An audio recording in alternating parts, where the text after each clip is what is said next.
দর্শক আমন্ত্রণ প্রবাসী বাংলাদেশে আপনাদের সঙ্গে আছি আমি ফয়সাল তিতুমির।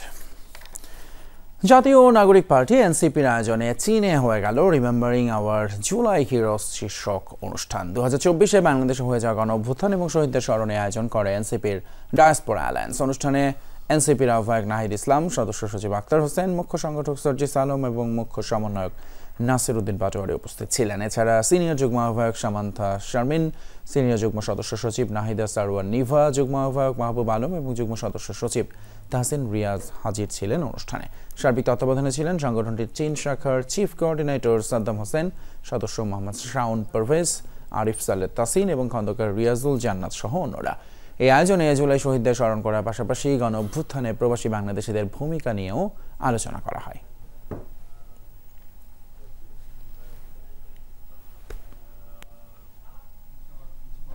চীন সরকারের আমন্ত্রণে 5 দিনের সফর শেষে দেশে ফিরেছেন জাতীয় নাগরিক পার্টি এনসিপির নেতারা। রোববার রাত 10টার দিকে হযরত শাহজালাল আন্তর্জাতিক বিমানবন্দরে পৌঁছান তারা।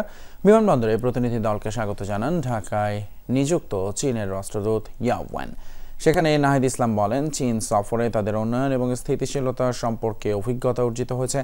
সেখান থেকে বাংলাদেশ কিভাবে উপকার পেতে পারে সে বিষয়ে আলোচনা হয়েছে। চীনা রাষ্ট্রদূত বলেন, বাংলাদেশের সাথে কূটনৈতিক সহ সকল ধরনের সম্পর্ক উন্নয়নে কাজ করে যাবেন তিনি। গত 26 আগস্ট রাতে চীনের উদ্দেশ্যে ঢাকা ছাড়ে এনসিপি প্রতিনিধি দল।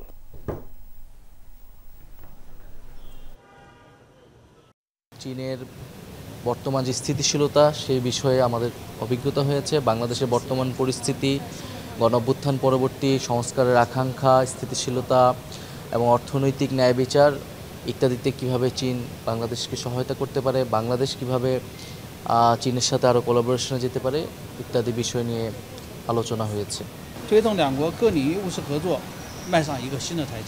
আমি এবং চীনা দূতাবাস বরাবরের মতো ভবিষ্যতেও দুই দেশের মধ্যে বাস্তব সহযোগিতা আরও উন্নত করতে সেতু বন্ধুত্বকারী ভূমিকা পালন করে যাব। বাংলাদেশ এবং ফিলিপাইন শুধু দ্বিপাক্ষিক বাণিজ্য নয়, শিক্ষা, প্রযুক্তি, নৌপরিবহন এবং শ্রম বাজার উন্নয়নে একসঙ্গে কাজ করতে পারেন। ঢাকায় কান্ট্রি লেকচারে এমনটাই বলেছেন ফিলিপাইন্সের রাষ্ট্রদূত নিনা পি কাইংল্যাট। অনুষ্ঠানের আয়োজক Bangladesh institute of international and strategic studies BIISS। আলোচনা সারসংক্ষেপে উপস্থাপন করেন সাবেক ভারপ্রাপ্ত পররাষ্ট্র সচিব রাষ্ট্রদূত মোহাম্মদ রুহুল আলম সিদ্দিকী। বলেন, বাংলাদেশের কৌশলগত ভৌগোলিক অবস্থান এবং ফিলিপাইন্সের দক্ষিণ পূর্ব এশিয়ার অগ্রসর অর্থনীতি একসঙ্গে কাজ করলে আঞ্চলিক সহযোগিতা আরও শক্তিশালী হবে। বক্তারা আশা প্রকাশ করেন, বাংলাদেশ ফিলিপাইন সম্পর্কে ভবিষ্যতে আরও বহুমাত্রিক এবং কার্যকর সহযোগিতার নতুন দিগন্ত উন্মোচন করবে।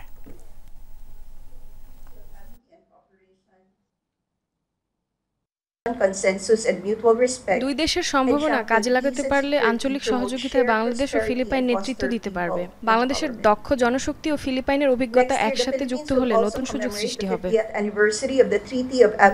দেশে মোট ভোটার এখন 12,63,05,704 জন। বাদ পড়া 1,37,642 জনকে যোগ করে আজ দ্বিতীয় ধাপে চূড়ান্ত সম্পূরক ভোটার তালিকা দিয়েছে নির্বাচন কমিশন।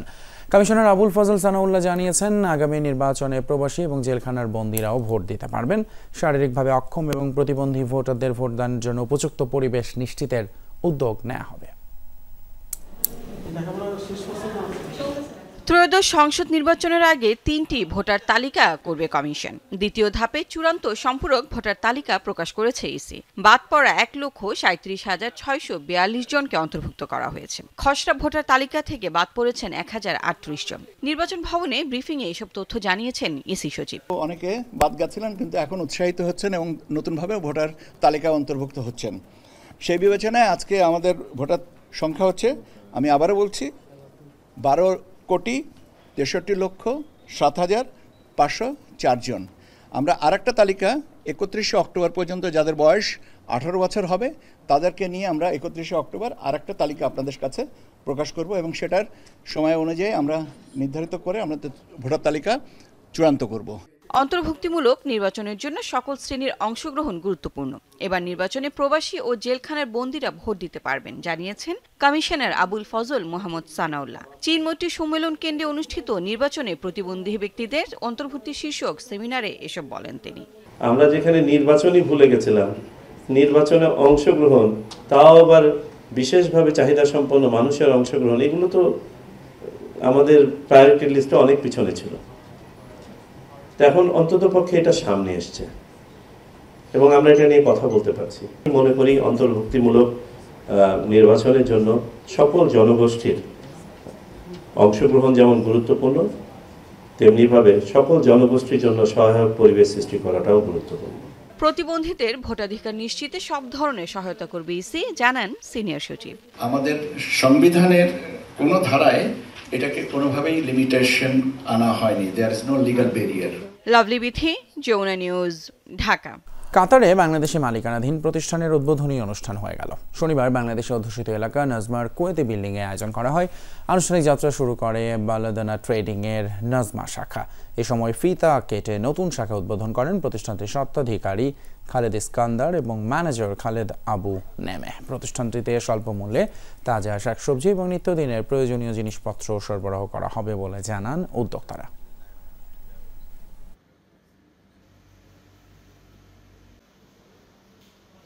আমাদের এখানে নাজমাতে নতুন মার্কেট চালু হয়েছে, এটা কুয়েতি বিল্ডিং। আর আপনারা এখানে বাংলাদেশের সকল শাকসবজি এবং ফলমূল সস্তা এবং কম দামে পাইবেন। বাংলাদেশ জাতীয়তাবাদী দল বিএনপির ৪৭তম প্রতিষ্ঠাবার্ষিকী উপলক্ষে শুভেচ্ছা জানিয়েছেন বাহরাইন প্রবাসী বিএনপির নেতাকর্মীরা। এই উপলক্ষে বিশেষ অনুষ্ঠানের আয়োজন করে বাহরাইন বিএনপি। এই সময় নেতাকর্মীরা সাবেক রাষ্ট্রপতি জিয়াউর রহমানের আদর্শকে ধারণ করার আহ্বান জানান। একই সাথে বিএনপির ভারপ্রাপ্ত চেয়ারম্যান তারেক রহমানের নেতৃত্বে দেশ এগিয়ে যাবে বলেও আশাবাদ ব্যক্ত করেন তারা। গৌরব উজ্জ্বল সংগ্রাম সাফল্যের ৪৭ বছর পদার্পণে সবাইকে লাল গোলাপ শুভেচ্ছা। বাহরাইন সহ সকল প্রবাসীদের পক্ষ থেকে বিএনপির প্রতিষ্ঠাবার্ষিকীর সফলতা কামনা করছি। বিএনপির ৪৭তম প্রতিষ্ঠাবার্ষিকী উপলক্ষে বাহরাইন জাতীয়তাবাদী যুব দল বেনজুমরা শাখার পক্ষ থেকে শুভেচ্ছা এবং অভিনন্দন। বাংলাদেশ জাতীয়তাবাদী দল বিএনপির ৪৭তম প্রতিষ্ঠাবার্ষিকী উপলক্ষে বাহরাইন কেন্দ্রীয় যুব দলের পক্ষ থেকে দেশ এবং প্রবাসীর সকলকে জানাই শুভেচ্ছা এবং অভিনন্দন। যুক্তরাষ্ট্রের ব্যবসায়ীদের বাংলাদেশে বিনিয়োগের আহ্বান জানিয়েছেন বিডা চেয়ারম্যান চৌধুরী আশিক বিন হারুন। উত্তর আমেরিকার প্রবাসী বাংলাদেশিদের সবচেয়ে বড় সাংস্কৃতিক এবং সামাজিক সমাবেশ ফোবানা সম্মেলনে দেয়া ভাষণে আহ্বান জানান তিনি। ৩ দিনব্যাপী আয়োজনে অতিথি হিসেবে আরও উপস্থিত ছিলেন যুক্তরাষ্ট্রের বিভিন্ন পর্যায়ের রাজনীতিবিদ, ব্যবসায়ী এবং বাংলাদেশের কূটনীতিকরা। সম্মেলনের পুরোটা সময় জুড়েই ছিল চোখ ধাঁধানো সাংস্কৃতিক আয়োজন। ফোবানার ৩৯তম আসর শুরু হয় শুক্রবার। ৩ দিনব্যাপী এই আয়োজন অনুষ্ঠিত হয় আটলান্টার একটি কনভেনশন সেন্টারে। উত্তর আমেরিকার বিভিন্ন স্থান থেকে আসা হাজারো প্রবাসীর পদচারণায় পুরো অনুষ্ঠানের স্থল পরিণত হয় এক টুকরো বাংলাদেশে। উদ্বোধনী অনুষ্ঠানে অতিথি হিসেবে উপস্থিত ছিলেন বাংলাদেশ ইনভেস্টমেন্ট ডেভেলপমেন্ট অথরিটির চেয়ারম্যান চৌধুরী আশিক বিন হারুন। মার্কিন রাজনীতিবিদদের মধ্যে ছিলেন lieutenant governor of Georgia Bart Jones, জর্জিয়ার senator Sheikh Abdur Rahman, Nabila Islam, Shelley Herral ও জস ম্যাকলেইন। অন্যদিকে বাংলাদেশি কূটনীতিকদের মধ্যে ছিলেন charge d' affaires Salauddin Mahmud, consul general of Bangladesh Miami Seheli Sabrin. এর পাশাপাশি বক্তব্য রাখেন ফোবানার এবারের আয়োজনের convener Nahidul Khan Sahel, secretary general Abir Alamgir সহ আয়োজকদের অনেকেই। এবারের সম্মেলনের অন্যতম আকর্ষণ ছিল বাংলাদেশ এবং যুক্তরাষ্ট্রের ব্যবসায়ীদের নিয়ে বিজনেস নেটওয়ার্কিং সেমিনার। সেখানে প্রবাসী বাংলাদেশি ও যুক্তরাষ্ট্রের ব্যবসায়ীদেরকে বাংলাদেশের বিভিন্ন সেক্টরে বিনিয়োগের আহ্বান জানান বিডার chairman Chowdhury Ashik Bin Harun. Your remittances have sustained families and stabilized our economy back home. Your philanthropy has built schools, clinics, community centers. সম্মেলনে বিশ্বের বিভিন্ন দেশ থেকে আমন্ত্রিত অতিথিদের মধ্যে ছিলেন জনপ্রিয় শিল্পী, সাংবাদিক এবং লেখকরাও। বৈচিত্র্যময় সাংস্কৃতিক পরিবেশনার পাশাপাশি ছিল আলোচনা সভা, সাহিত্য আসর, প্রবাসীদের জীবনধারা ও নতুন প্রজন্মের সমস্যাবলী নিয়ে সেমিনার। এছাড়া নাটক, লোকসঙ্গীত, আধুনিক গান, ফ্যাশন শো এবং শিশু কিশোরদের জন্য বিশেষ অনুষ্ঠান আয়োজন করা হয়। প্রাণপ্রতিম কুণ্ডু, যমুনা নিউজ। রাজধানীর গুলশানের একটি আবাসিক হোটেল থেকে জ্যাকসন নামের এক যুক্তরাষ্ট্রের নাগরিকের মরদেহ উদ্ধার করেছে পুলিশ। রোববার রাতে গুলশান থানার অফিসার ইনচার্জ হাফিজুর রহমান এই তথ্য নিশ্চিত করেছেন। ওসি জানান 50 বছর বয়সী জ্যাকসন গত 27 আগস্ট হোটেলের একটি রুম ভাড়া নেন। ঢাকায় অবস্থিত যুক্তরাষ্ট্রের দূতাবাসের মাধ্যমে এই রুম ভাড়া নেন তিনি। গত 2 দিন ওই ব্যক্তি কোনো ধরনের খাবার অর্ডার না করায় হোটেল কর্তৃপক্ষের সন্দেহ হয়। তারা এই বিষয়ে যুক্তরাষ্ট্রের দূতাবাস এবং পুলিশকে জানায়। পরে দূতাবাসের প্রতিনিধি এবং পুলিশ হোটেল থেকে জ্যাকসনকে মরদেহ উদ্ধার করেন। হলো উনি ওখানে ওঠার পরে হচ্ছে উনি স্বাভাবিকভাবেই 2 দিন কোনো খোঁজ খবর নাই, কেউ ওনার রুমে যাই দেখে লক করা বলে কেউ ঢোকে নাই। আজকে উনি ওনার এম্বাসিতে সংবাদ দেয়, এম্বাসির লোকজন আসে, আমাদের সংবাদ দিলে আমরা যাই, মৃতদেহ পড়ে আছে। এই আর কি কোনো হবে না, মানে সন্দেহজনক হবে না, স্বাভাবিক হবে। জামানত ছাড়া কয়লা আমদানির ফাঁকে ইসলামী ব্যাংক থেকে 137 কোটি টাকা হাতিয়ে নেয়ার প্রমাণ পেয়েছে দুদক। আর এই ঘটনায় ব্যাংকের সাবেক এক কর্মকর্তা সহ 5 জনের বিরুদ্ধে মামলা করা হয়েছে। একই দিনে অ্যান্টি টেরোরিজম ইউনিটের অতিরিক্ত ডিআইজি গাজী মোজাম্মেল হকের 14 কোটি টাকার অবৈধ সম্পদের প্রমাণও পেয়েছে সংস্থাটি। ইসলামী ব্যাংকের যশোর নোয়াপাড়া শাখায় 2022-23 সালে Ayesha trading, Tahmid trading, SM corporation ও রেজ এন্টারপ্রাইজের নামে এলসি খোলা হয়, কিন্তু কোনো জামানত ছাড়াই কয়লা আমদানি করে পরে এলসি মূল্য না দেখিয়ে নথিপত্র জালিয়াতির মাধ্যমে মোংলা বন্দর থেকে পণ্য ছাড়িয়ে নেয়। এভাবে 137 কোটি টাকা হাতিয়ে নেন সংশ্লিষ্টরা। এ ঘটনায় ব্যাংকের সাবেক first assistant vice president Khan Mohammad Hafizur Rahman সহ 5 জনকে আসামি করে মামলা করেছে দুদক। খান মোহাম্মদ হাফিজুর রহমান সহ 4টি প্রপার্টিজের স্বত্বাধিকারীদের নামে সমন্বিত জেলা কার্যালয় যশোরে মোট 4টি মামলা দায়ের হয়েছে।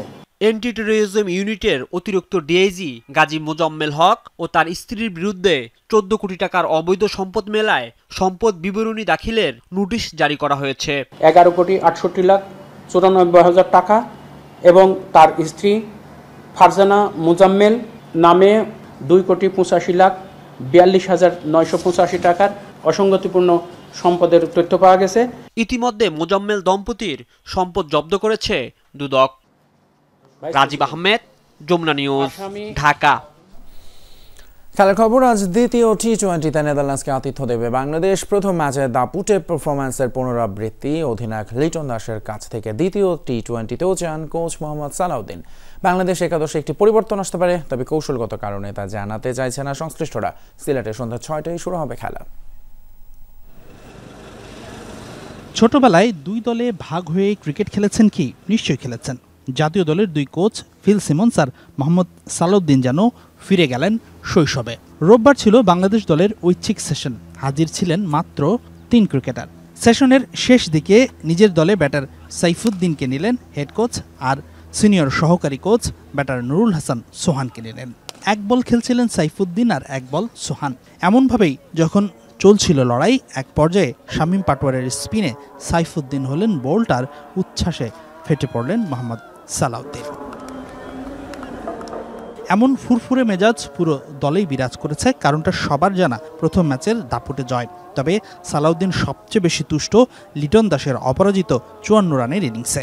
লিটন যদি রেগুলার ধারাবাহিক রান করে তখন আমাদের টিমের জন্য এটা অনেক ভালো হবে, কারণ অলরেডি তারা অনেক দিন ক্রিকেট খেলেছে, তারা এখন জানে আসলে কীভাবে খেলতে হবে।